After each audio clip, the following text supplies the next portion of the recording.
Asexual reproduction एक अद्भुत प्रक्रिया है जो जीवों के लिए बहुत महत्वपूर्ण है। इसमें एक ही माता पिता से नए जीवों का निर्माण होता है, बिना किसी यौन प्रक्रिया के। यह प्रक्रिया कई जीवों में पाई जाती है, जैसे कि बैक्टीरिया, पौधे और कुछ जानवर। सबसे पहले बात करते हैं बैक्टीरिया की।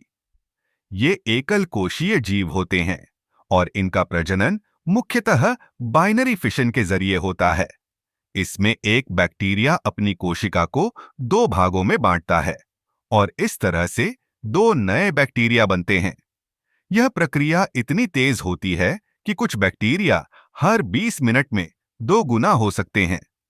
सोचिए, अगर यह प्रक्रिया हमारे लिए भी होती तो कितनी जल्दी हम बढ़ते। अब चलिए पौधों की बात करते हैं। कई पौधे जैसे कि आलू और स्ट्रॉबेरी अयस्कीय प्रजनन के जरिए नए पौधे उगाते हैं। आलू में ट्यूबर होते हैं जो जमीन के नीचे विकसित होते हैं। जब ये ट्यूबर अंकुरित होते हैं तो नए पौधे निकलते हैं।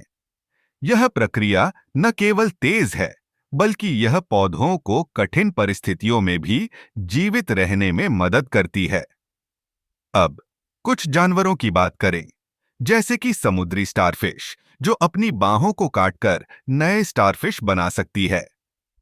यह एक अद्भुत उदाहरण है कि कैसे कुछ जीव अपनी क्षति को भी नए जीवन में बदल सकते हैं। अयस्कीय प्रजनन का एक और दिलचस्प पहलू यह है कि यह आनुवंशिक विविधता को कम कर सकता है। चूंकि सभी नए जीव एक ही माता पिता से आते हैं, इसलिए उनमें समान गुण होते हैं। यह एक तरह से एकलता का भी प्रतीक है, लेकिन यह भी एक खतरा है। अगर माता पिता में कोई बीमारी या कमजोरी है, तो वह सभी संतानों में फैल सकती है। हालांकि अयस्कीय प्रजनन के फायदे भी हैं। यह प्रक्रिया समय और ऊर्जा की बचत करती है। यौन प्रजनन की तुलना में अयस्कीय प्रजनन में कोई साथी खोजने की जरूरत नहीं होती। यह उन जीवों के लिए विशेष रूप से फायदेमंद है जो कठिन परिस्थितियों में रहते हैं, जहां साथी खोजना मुश्किल होता है। इस प्रकार अयस्कीय प्रजनन एक अद्भुत और विविधता से भरी प्रक्रिया है जो जीवन के विभिन्न रूपों को बनाए रखने में मदद करती है।